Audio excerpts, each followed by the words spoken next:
हिंदू हिंदू जो संत सम्मेलन के बारे में जो आरोप बाला मामा ने किया है कि इसके माध्यम से इसमें आप आयोजक हो और इसके साथ साथ इसके माध्यम से आप धार्मिक तेड़ पैदा करने का काम करें। हिंदू जागरण मंच के माध्यम से आज पड़गा में शाम को 5 बजे संत सम्मेलन होने जा रहा है और हिंदू धर्म सभा भी हो रही है।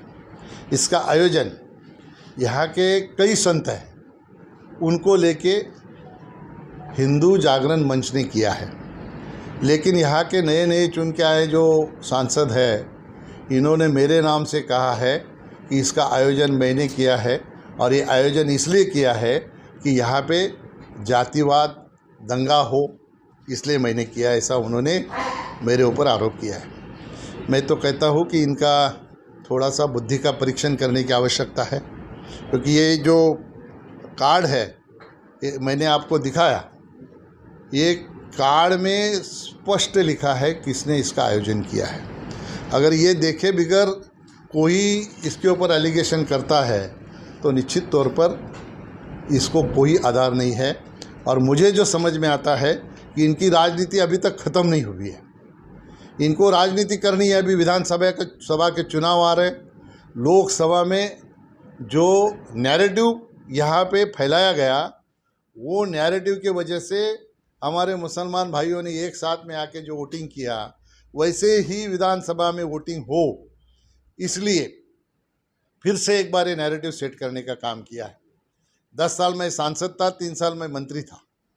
मेरे सांसद के कार्यकाल में और मंत्री के कार्यकाल में यहाँ पे एक भी दंगा हुआ नहीं, ना कभी हिंदू मुसलमानों में कभी तेड़ निर्माण हुई।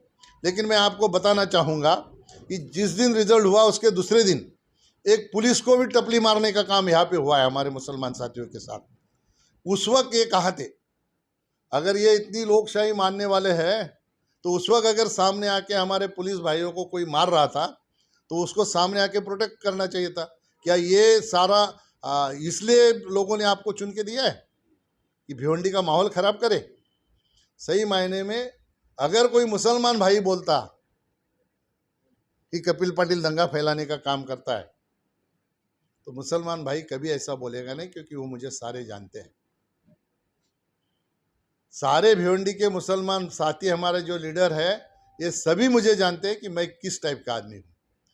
वो कभी ऐसा वक्तव्य नहीं करेंगे। लेकिन ये दुर्भाग्यपूर्ण है, जनता ने इस लोकसभा क्षेत्र का विकास करने के लिए आपको चुन के दिया है, तो आप विकास के काम के ऊपर फोकस करिए।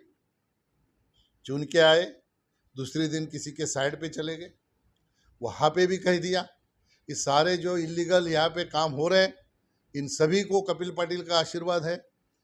अभी भैया तुम ही एक बार भाषण में कह दिया तुमने खुद कि मेरे जो प्रोजेक्ट चल रहे हैं मैंने 6 प्रोजेक्ट के ऊपर स्टेट कोर्ट से लिया है, तो तुम्हारा भी काम इलीगल है तो उसको भी मेरा आशीर्वाद है क्या? अगर ये सब स्वच्छ करना चाहते हो, साफ करना चाहते हो, तो पहले अपने प्रोजेक्ट से शुरू करो, गिराओ उसको, फिर लोगों के प्रोजेक्ट पे चले जाओ। खुद के प्रोजेक्ट पे स्टे लेने का और दूसरे का प्रोजेक्ट गिराने का। महाराष्ट्र सरकार ने एक पॉलिसी बनाई रेगुलाइज की गोडाउन की, और जो भी जितने भी इलीगल यहाँ पे कंस्ट्रक्शन है वो सभी को लीगल करने के लिए महाराष्ट्र सरकार ने जो पॉलिसी बनाई है, तो लोग अभी एक एक करके अपना सारा जो इलीगल काम है वो लीगल करने के पीछे है। सम्माननीय एकनाथ शिंदे साहब ने अच्छी पॉलिसी बना के यहाँ पे जो किसान हैं जिनके गोडाउन हैं उनको सहूलत देने का काम किया है, तो उनको मदद करो। तो उनका ये गिराओ वो गिराओ, इसके लिए लोगों ने चुन के नहीं दिया तुमको।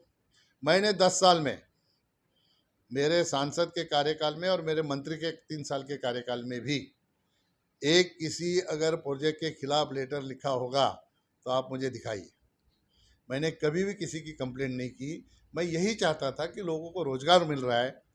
MMRD को हमेशा बोलता था, देवेंद्र जी मुख्यमंत्री थे तभी भी बोलता था, शिंदे साहब आए तभी भी बोलता था कि सर इसको रेगुलाइज करना चाहिए लोगों को। आपको इस तरह से अगर रेगुलाइज करेंगे तो लोगों को अच्छी सहूलत होगी, और उन्होंने वो किया, वो पॉलिसी लाई। हम जनप्रतिनिधि हैं, लोक प्रतिनिधि हैं, तो हमको है कि लोगों को हम क्या अच्छा दे सके, इसके लिए हमको कोशिश करनी चाहिए। और ये क्या है, जब भी उठते दंगा करने के लिए कपिल पटेल ऐसा कर रहे। भैया मेरा ये आयोजन है ही नहीं। मेरे कपिल पटेल फाउंडेशन से अच्छे काम होते हैं। किसी को कोई बीमार है तो उसको दवा के लिए पैसा हम लोग देते हैं, किसी को शिक्षा के लिए पैसा नहीं तो फीस भरने के लिए पैसा देते हैं। हम हेल्थ कैंप लगाते हैं। हमारे पास 3 बड़ी बड़ी गाड़ियां हैं जिसमें हम मोबाइल हॉस्पिटल चलाते हैं, डिस्पेंसरी चलाते हैं। गांव-गांव जाके वो लोगों को दवा दे के आती है, उनका चेकअप होता है। एक अभी हमने तीसरा गाड़ी लाया है जिसमें आँखों का चेकिंग होगा। ये सारा हम समाज सेवा का काम करते हैं। ये ऐसा काम करने का काम हमारा है नहीं। मैं ये टी राजा सिंह जी यहाँ पे आ रहे हैं, उनका कुछ उद्देश्य है, उनका एजेंडा है। वो पत्रिका में लिखा है, उसमें लिखा है कि दंगा फैलाने के लिए आ रहे हैं। इसके पहले भी 2015 में कामतघर में इनका एक इसी तरह का सम्मेलन हुआ। उस वक्त दंगा हुआ क्या? भाईंदर में हुआ, वह दंगा हुआ ना, उनको उनके आने से पहले हुआ ना जाने के बाद में हुआ। हर एक धर्म को अपना अपना काम करने का अधिकार है। मैं हमेशा कहता हूँ कि हर एक इंसान को अपने धर्म का, अपने जाति का अभिमान होना ज़रूरी है। अगर हिंदू है तो मंदिर में जाए, क्रिश्चियन है तो चर्च में जाए, मुस्लिम है तो मस्जिद में जाए, सिख है तो गुरुद्वारा में जाए। हर एक इंसान को अपने अपने धर्मस्थल में जाने का पूरा अधिकार है, जाना ही चाहिए। लेकिन जब हम वो धर्मस्थल से बाहर निकलेंगे तो ना मैं हिंदू हूँ, ना मुसलमान हूँ, ना सिख हूँ, ना ईसाई हूँ, मैं अगर हूँ तो हिंदुस्तानी हूँ। ये भाव मन में होना चाहिए। और इनका अलग ही चला है, जब भी देखो उठते हैं कुछ भी बोल देते हैं। मैं आपके माध्यम से बताना चाहता हूँ कि मैं उनको लीगली नोटिस देने वाला हूँ, मानहानि का दावा उनके ऊपर करने वाला हूँ। इस तरह से अगर ये वक्तव्य करते रहेंगे तो हर एक वक्तव्य को मानहानि का दावा करके उनको मैं कोर्ट से नोटिस भेज के उसका जवाब देने वाला हूँ। एक्सप्रेस न्यूज हिंदी पर वीडियो देखने के लिए करें लाइक, शेयर और सब्सक्राइब। बेल आइकन दबाना ना भूलें।